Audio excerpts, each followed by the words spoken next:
در قندهار کار یک میدان هوایی بین المللی به کمک دولت امریکا آغاز شده است. خطوط پرواز این میدان اکنون به پایه تکمیل رسیده است. به زودی عمارات فرعی و کارهای باقی مانده میدان تکمیل شده و میدان آماده افتتاح خواهد شد. آن وقت خیلی نزدیک شده است که طیارات ملکی اکثر ممالک و شرکت‌های خارجی روی این میدان فرود آیند.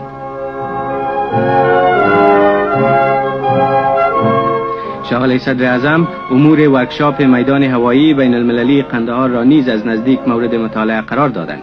ورکشاپ قندهار که به سویه بین المللی تعمیر و احداث شده است، اکنون کار ترمیم تمام آن طیارات دو ماشینه را انجام می دهد که قبلا جهت ترمیم به اروپا اعزام می شدند.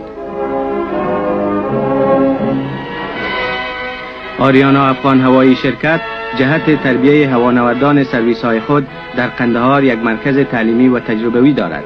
این مرکز که لینک ترینینگ نامیده شده است وظیفه دارد تا در تکمیل سویه هوانوردان جوان د آریانا افغان هوایی شرکت کمک نمایند.